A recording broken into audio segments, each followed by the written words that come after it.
What can we do to prevent falls? Falls don't have to happen, and there are steps you can take to prevent a fall, but you have to want to take those steps. If you don't know who I am, my name is Martin Lesbrance, and I'm a retired paramedic and firefighter, and I've treated literally thousands of older adults who have been injured or suffered a medical emergency. I've learned a lot from those experiences, and in these videos, I can help you stay fit, active, and injury-free in your golden years. So let's see what we can do to prevent a fall from happening to you. What can we do to prevent falls? Earlier, we talked about how important exercise and balance is. We talked about how some conditions can increase the chance of a fall, and we talked about what we can do to become more active. This part is more on what we can do right now in your own home, everyday things that we can do to prevent falls, like wearing proper footwear and using the handrails. Simple things that can have huge benefits. Now, these are important things because they help reduce the chance of you having a fall. And remember, we must not fall. We must not fall. I'll say that again. We must not fall. We must not fall. So let's get started. One of the best pieces of advice I've ever heard is this.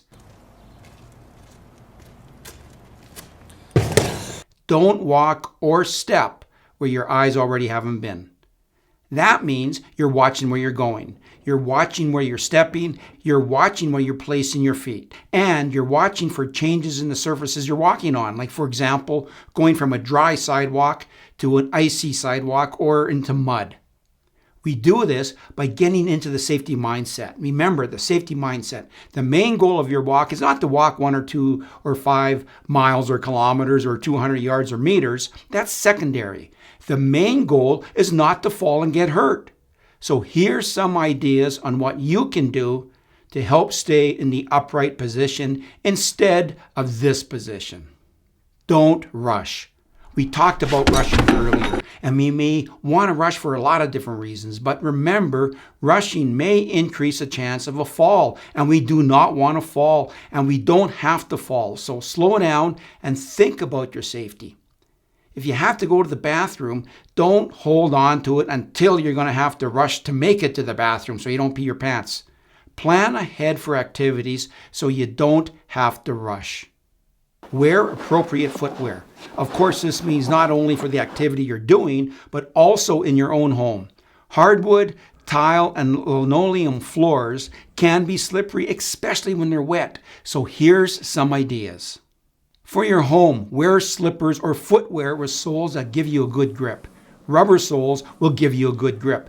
Get a pair of slippers that give you a good grip and make sure they fit properly. The ones that cover the heels are recommended because they stay on your feet better, and there's less chance of them falling off because this could be very dangerous, especially when you're going up or down stairs. Wearing footwear like this would be inappropriate for wearing around the house or anywhere else unless you're dressed as a clown for your grandchild's birthday party. But even then, walking around in shoes like this would be silly. It'd be dangerous. You'd be asking for trouble. Even with proper footwear, you still have to be careful. Soles with good grips can grab on carpets or other surfaces, and if you're not careful, you can lurch forward, and as we get older, our gait may change into more of a shuffling, and our slippers can grab onto the surface you're walking on. So do your best. Try to lift your feet up when you walk. Make a conscious effort to do it. You may be tempted to run. Well, maybe not so much now. I can't remember the last time I ran for something. Well, maybe to the beer store before it was closing. And it was more like a fast shuffle, actually, not a run. But if you're in socks, it can lead into trouble. Ordinary socks are slippery, especially on hardwood floors.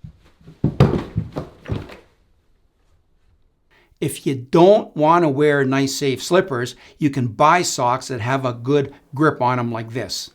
They are much safer than ordinary socks. But a good pair of rubber-soled slippers that fit your feet are a great safety tool to have.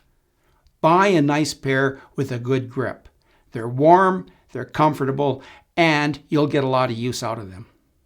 And don't forget to tie up your laces. Yes, you can trip on them. You may be tempted just to slip your shoes on to take out the garbage, but do the laces up. Carpets, throw rugs, and mats. A common tripping hazard found in homes are carpets and rugs. One study showed that loose rugs, also called scatter rugs like this, were found in 78% of the homes that were inspected. And curled carpets like this were in 35% of the homes that were inspected. Now these can become real hazards.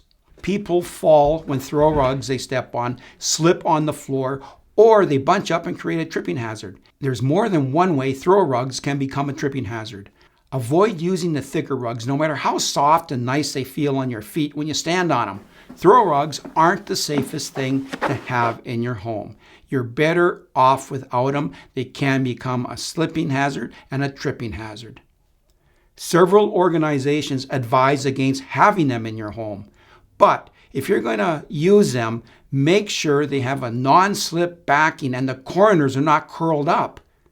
And don't use them if they're thick. You don't want to create another tripping hazard in your home. Now, if you have one and you're still are going to use it, make sure it has a non-slip surface that goes onto the floor. Check before you buy them. There's a good chance the less expensive ones may not have this, and they're dangerous. Here's what I mean. Take a look at this one.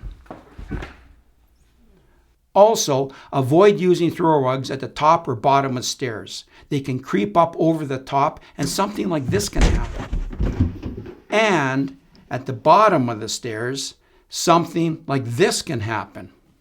If you have ones that don't have the rubber backing and you're madly in love with it and don't want to throw them out, take a trip to the hardware store or a rug store, or you can order them online. There's different options. There are non-slip rug pads that come in different sizes, and with some of them you can cut them to fit your rug. They'll make it less slippery and more secure. This way, there's less chance of ending up in a situation like this. But it's easier and safer just to purchase the rugs with the non-slip backing already on it. It's already done for you. Another trip hazard is when the corners of the rug start to curl up, and it's easy for your foot to catch on it. You can buy products that help secure the corners of the rugs, and they're easy to use and they're inexpensive. But before you buy the rugs and mats, get into that safety mindset and check out your options. Think about slipping and falling. Do you really need a throw rug there? You're probably safer without them. Your carpet may be getting old and it's stretched, and it can cause ripples or bumps in the carpet, and these become tripping hazards. Not everyone can afford to run out and get new carpets installed though, but do what you can to reduce the hazard. If you're in a retirement home, chances are you don't have to worry about it because it's taken care of for you by the staff. But if you're still in your own home, consider hiring an experienced carpet layer who can come in for a few hours and make those carpets safer. This can end up being a very wise investment. It would be a lot better than tripping on your carpet and going headfirst into the TV or breaking a hip. Good housekeeping. We talked earlier about poor housekeeping for a bit and how it can cause falls. Now here's a few tips on what we can do about it. Now this can be for your entire home if you're still living in your own home, or the apartment you live in the retirement home. As mentioned earlier, pick up after yourself. I can still hear my mom saying, "Martin, pick up after yourself." Martin, you little slob, pick up after yourself. Wipe up spills immediately. Having a mop handy makes it a lot easier if you do drop or break something. Clean it up. If you can't handle the spill or the breakage yourself, ask for help. Don't store items in hallways or walking areas where you or someone else can trip over them.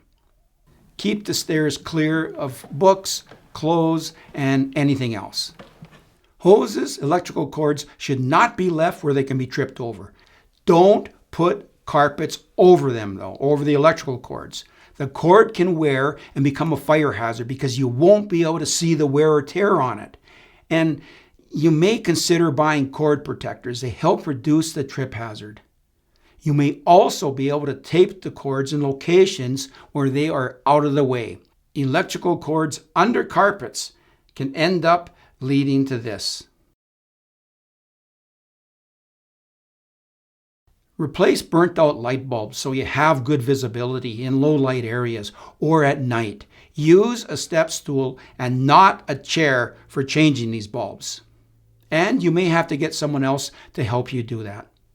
Keep exits clear.